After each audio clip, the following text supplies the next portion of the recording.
महाराष्ट्र चुनाव में ओवैसी फडणवीस के बीच आर पार की लड़ाई शुरू। सुन ले ओवैसी, कुत्ता भी ना पेशाब करेगा औरंगजेब की पहचान पर। अब तो तिरंगा लहराएंगे पूरे पाकिस्तान पर। वोट जिहाद से लेकर औरंगजेब तक फडणवीस ने ओवैसी को दी चेतावनी।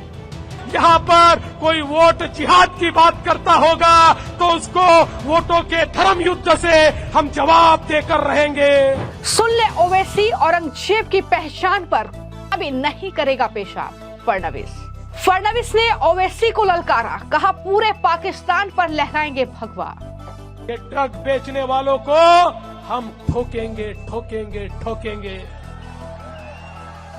छोड़ेंगे नहीं, इनको ठोकेंगे। महाराष्ट्र में वोटिंग का दिन जैसे जैसे करीब आ रहा है, लगातार जो सियासी बयानबाजी का दौर है वो तेज हो गया है। अब लगातार जो नेता हैं वो एक दूसरे पर हमला बोल रहे हैं। इन सब के बीच अब महाराष्ट्र के डिप्टी सीएम देवेंद्र फडणवीस ने एआईएमआईएम के नेता असदुद्दीन ओवैसी पर जमकर हमला बोला है। ओवैसी जिस तरीके से औरंगजेब का महिमा मंडन कर रहे हैं, जिस तरीके से वो प्रधानमंत्री नरेंद्र मोदी के नारे एक रहेंगे सेफ रहेंगे को लेकर दरअसल बीजेपी पर हमला बोल रहे हैं, उस पर अब देवेंद्र फडणवीस का जवाब सामने आया है, जिसमें उन्होंने ओवैसी को साफ तौर पर ललकारा है और कहा है कि सुन ले ओवैसी, पूरे पाकिस्तान में भगवा लहराएंगे। इतना ही नहीं, उन्होंने कहा कि इस बार वोट जिहाद नहीं बल्कि वोटों का धर्म युद्ध होगा और ये आने वाले वक्त तक याद रखा जाएगा। किस तरीके से दरअसल मुंबई में एक जनसभा में देवेंद्र फडणवीस ओवैसी पर जमकर बरसे हैं और किस तरीके से ओवैसी को ललकारा है तमाम मुद्दों को लेकर, फिर चाहे वो औरंगजेब का महिमा मंडन करना हो, फिर चाहे वो दरअसल वोट जिहाद करना हो, इसको लेकर क्या कुछ उन्होंने कहा है, सबसे पहले वो सुनिए। तो ओवैसी भी यहां आने लगा है। मेरे हैदराबादी भाई, उधर ही रहना, इधर को मत आना, इधर को तुम्हारा कोई कामा नहीं है।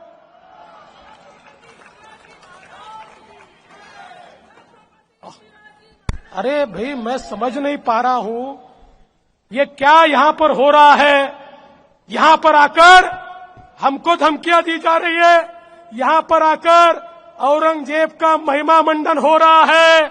मैं बता देना चाहता हूं, भारत का जो सच्चा मुसलमान है वो भी औरंगजेब को अपना हीरो नहीं मानता।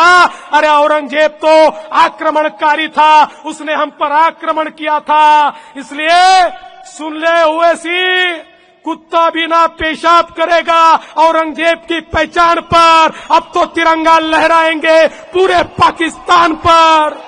अरे हम किसी धर्म के खिलाफ नहीं है, हमने कभी धर्म की बात नहीं की, हमने कभी अन्याय नहीं किया।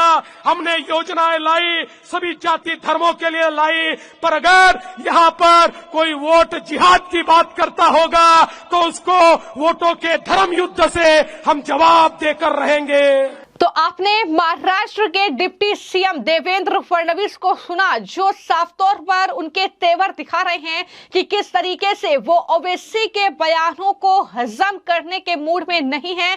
और उन्होंने ये साफ कर दिया है कि ओवैसी जो मुंबई में आजकल आ रहे हैं और कह रहे हैं कि मैं तुम्हारा हैदराबादी भाई हूं, उन्होंने कहा कि तू यहां मत आ, इस तरीके की चेतावनी ओवैसी को दी है।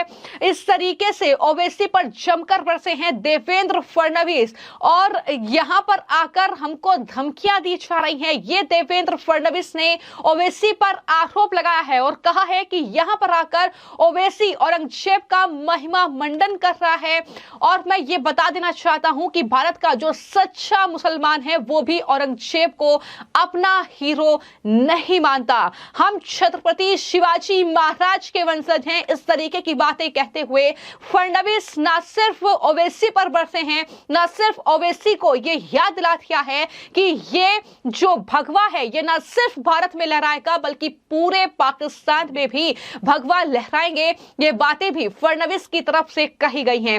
इसी के साथ देवेंद्र फडणवीस ने कांग्रेस पार्टी और पूरी महाविकास आघाड़ी को भी आड़े हाथों लिया, जो लगातार बीजेपी की राजनीति और खासतौर पर जो महायुति की सरकार महाराष्ट्र में है उस पर हमला उद्धव ठाकरे बोल रहे हैं। जो नाना पटोले अब शब्दों का इस्तेमाल देवेंद्र फडणवीस के लिए कर रहे हैं, उस पर भी देवेंद्र फडणवीस ने यह साफ तौर पर कहा कि जो भी ड्रग्स का कारोबार कर रहे हैं उन्हें ठोकेंगे ठोकेंगे ठोकेंगे। इस तरीके के शब्दों का इस्तेमाल भी देवेंद्र फडणवीस ने किया और जिस तरीके से जिस अंदाज में उन्होंने ये तमाम बातें बोली, उनका कहीं ना कहीं जो बॉडी लैंग्वेज थी ये बताने के लिए काफी है कि किस तरीके से देवेंद्र फडणवीस और बीजेपी अपनी जीत को लेकर पूरी तरीके से आश्वस्त है। ये कौन सा वोट जिहाद चल रहा है? ये किस प्रकार का वोट जिहाद है? अरे ये क्या हो गया है इन पार्टियों को? ये उलेमा उनके पास जाते हैं, 17 डिमांड रखते हैं। डिमांड क्या है? डिमांड है वक्फ बोर्ड को 10,000 करोड़ रुपया दे दो, उनकी डिमांड है। यहां पर 2012 से 2024 तक जितने दंगे हुए, उन दंगों में जिन मुसलमानों को आरोपी बनाया उनके सारे आरोप वापिस ले लो, इस प्रकार की डिमांड रखते हैं। और शर्म करो, ये महाविकास आघाड़ी वाले लिखित में उनको देते हैं। पत्र मेरे पास है, मैं आपको दे सकता हूं। ये लिखित में उनको देते हैं, आपकी 17 डिमांड हमको मंजूर है। चुल्लू भर पानी में डूब मरो, शर्म करो। अगर यहां पर दंगों में शामिल जो लोग हैं, जो इस देश को तहस नहस करना चाहते हैं, ऐसे लोगों को छोड़ने की डिमांड होगी।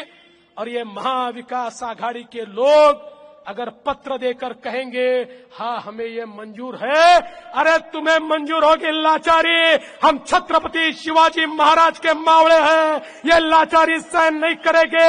ये देश छत्रपति के विचारों पर चलेगा। छत्रपति शिवाजी महाराज ने देव देश और धर्म के ऊपर हमको ये कहा था कि हमको स्वराज तैयार करना है, और स्वराज तैयार करते हुए अगर कोई इस प्रकार से लाचारी सहन करता होगा, हम लाचार नहीं है। अरे मुझे तो इस बात का डर है, इस बात का दर्द है, उद्धव ठाकरे जी भी इसी सेना में शामिल हो गए। मुझे बताइए, क्या हिंदू हृदय सम्राट शिवसेना प्रमुख बाला साहब ठाकरे ने ये मंजूर किया होता कि दंगों के लोगों के केसेस हम वापस ले लेंगे, हमको वोट दो? क्या उन्होंने ये मान्य किया होता? अरे ऐसी डिमांड लेकर कोई जाता तो उसको 2 थप्पड़ मारकर वो वापस भेज देते, लेकिन कभी वोटों के लिए लाचारी नहीं स्वीकारते। ये कौन सी बातें चल रही है? और कहीं ना कहीं जिस तरीके से जाति की राजनीति वहां पर की जा रही है एमवीए के द्वारा, जिस तरीके से वहां पर वोट जिहाद की बात जो है वो ओवैसी कर रहे थे, जिस तरीके से वहां पर तुष्टीकरण की राजनीति दरअसल शुरुआत जो महाविकास आघाड़ी के नेताओं ने की, लेकिन उसके बाद पासा पूरी तरीके से पलट चुका है, क्योंकि उत्तर प्रदेश के मुख्यमंत्री योगी आदित्यनाथ ने जिस तरीके का संदेश बार बार दिया है कि बटेंगे तो कटेंगे, और उसके बाद जब प्रधानमंत्री नरेंद्र मोदी ने नारा दिया एक रहेंगे तो सेफ रहेंगे, और इसी नारे को लगातार जो बीजेपी के नेता हैं वो वहां पर दोहरा रहे हैं। लेकिन फडणवीस की ये बॉडी लैंग्वेज, फडणवीस के ये तेवर बताने के लिए काफी हैं कि किस तरीके से वो दरअसल पूरी तैयारी के साथ चुनावी मैदान में उतरे हैं। कांग्रेस पार्टी के नेताओं को वो बरसाती मेंढक बता रहे हैं, और वो कह रहे हैं कि इलेक्शन के टाइम पर मैनिफेस्टो लेकर आते हैं। उन्होंने ये भी भी कहा कि पिछले ही इलेक्शन की बात ले लो, राहुल गांधी ने झोपड़ी वालों से कहा था कि उनको घर देंगे। इनकी करीब 2.5 साल तक सरकार चली लेकिन अपने वादे पूरे नहीं किए।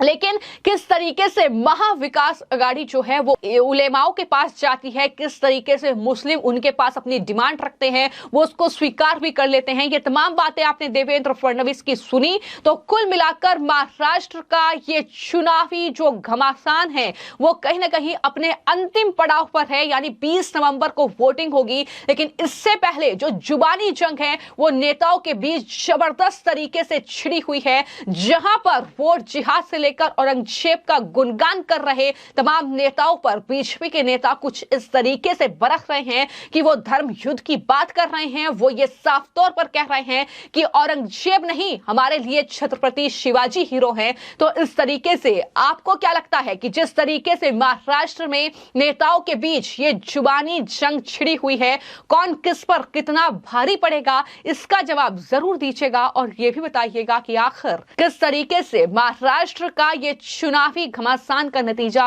होने वाला है, किसकी बनेगी सरकार, क्या देवेंद्र फडणवीस के इन भाषण में होगा दम, इस पर भी अपनी राय जरूर साझा कीजिएगा। धन्यवाद।